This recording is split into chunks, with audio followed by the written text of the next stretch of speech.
Shalom Sidra de Nitzavim Ve'eler, première montée, une alliance bien particulière. Le début de notre Sidra relate l'alliance dans laquelle Moshe Rabbeinu, le jour de sa mort, introduit le Bnei Israël.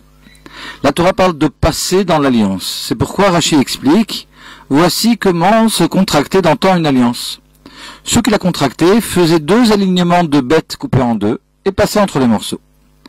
À la façon dont Dieu et Abraham contractèrent l'alliance entre les morceaux dans la 6e montée de Lech Lecha, en passant ensemble entre des morceaux de bêtes, Dieu et tout Israël, le jour de la mort de Moshe Rabbeinu, passèrent aussi entre des morceaux.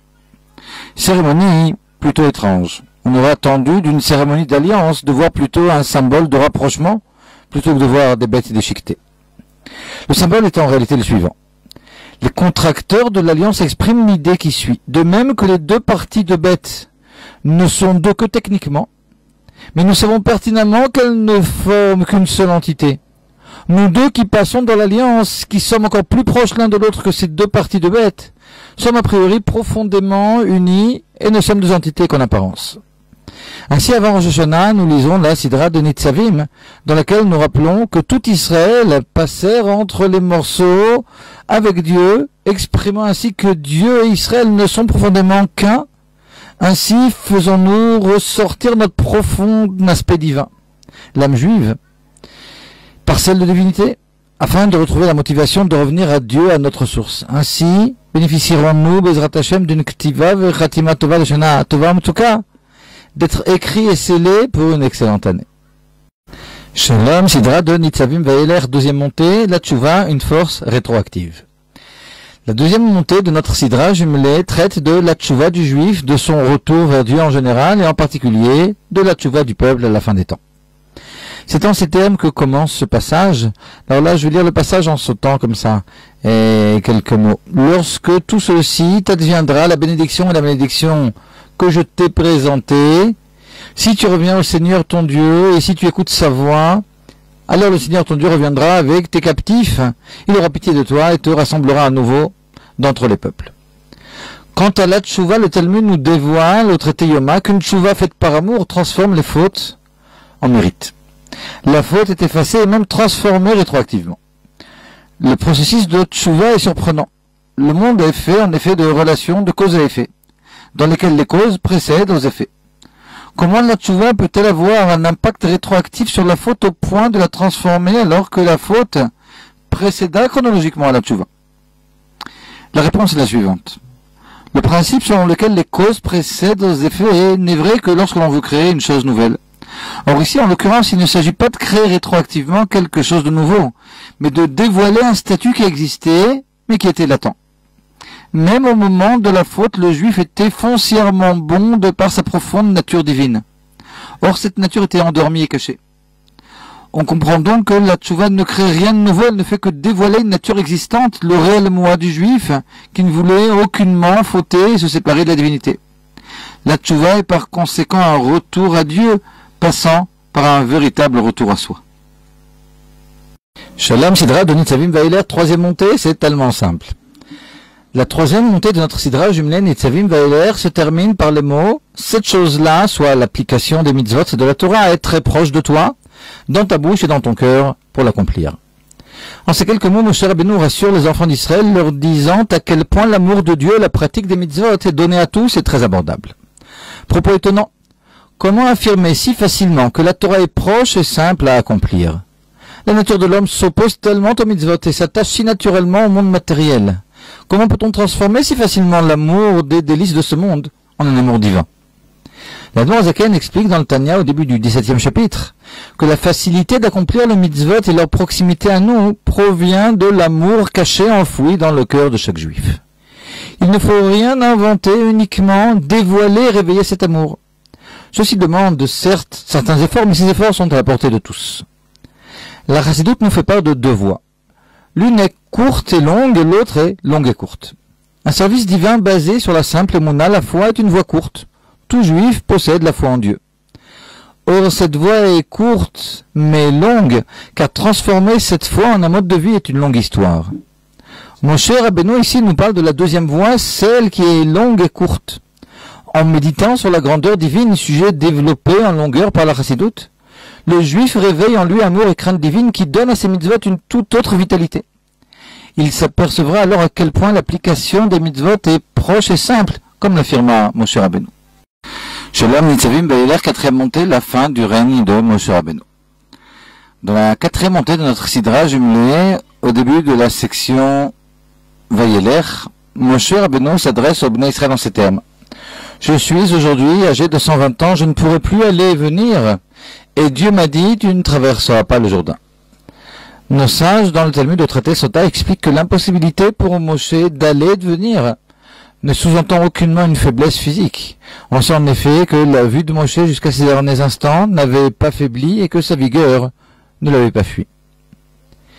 Je ne pourrai plus aller et venir signifie ici aller et venir dans la Torah, nous disent nos sages. On apprend de là, nous confie-t-il, que les portes de la Torah se fermèrent alors devant Moshe. Or, Rashi ne choisit pas dans son commentaire la version classique du Talmud, les portes de la Torah se fermèrent devant lui. Mais les Massorot, que l'on pourrait traduire par transmission, et les Maïner Chochma, les sources de la sagesse, se fermèrent devant Moshe. Pourquoi ce changement?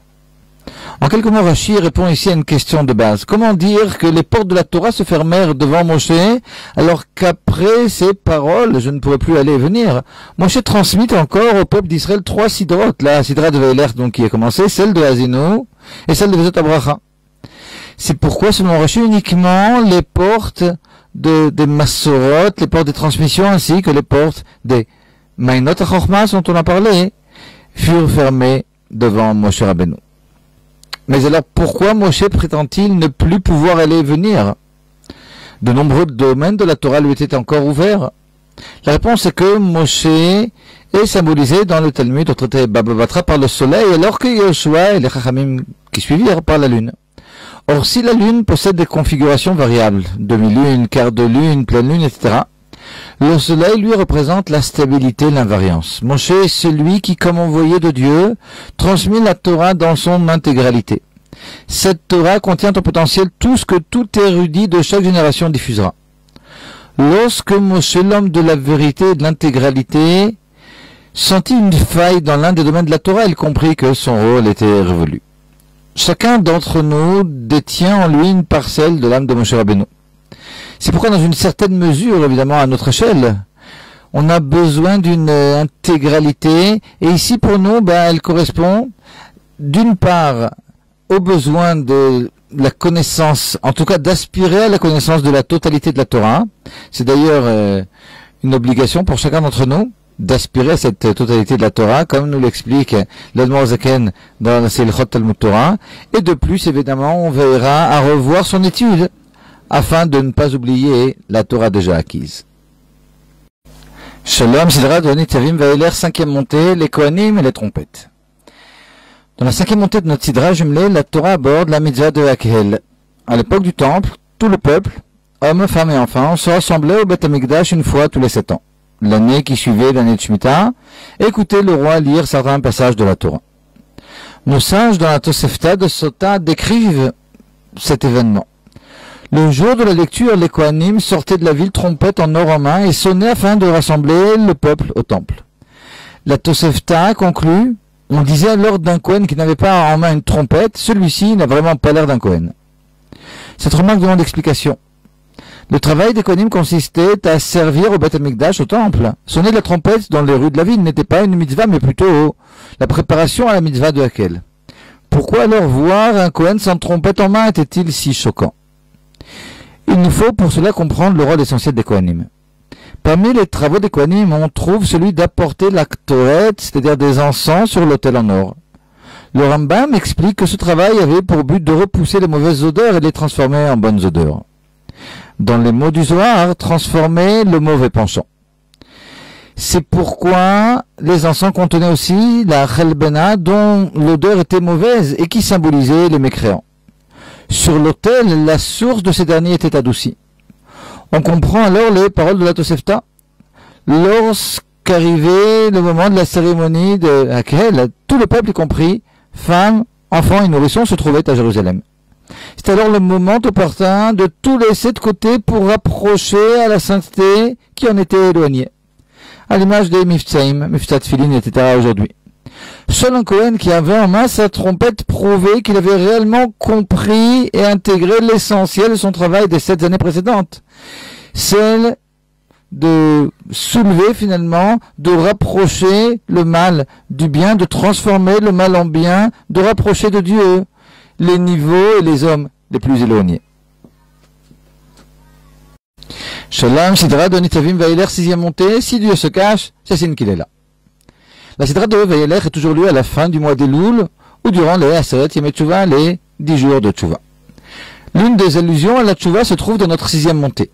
Dieu annonce à Moshe Rabbeinu: tandis que tu te reposeras avec tes pères, ce peuple se laissera débaucher par les divinités du pays barbare où il va pénétrer, et il m'abandonnera, il brisera l'alliance que j'ai conclue avec lui. Ce jour-là, ma colère s'enflammera contre lui, je les abandonnerai, je leur déroberai ma face, vistarti panaim mehem, je leur déroberai ma face, et il deviendra la pâture de chacun, etc.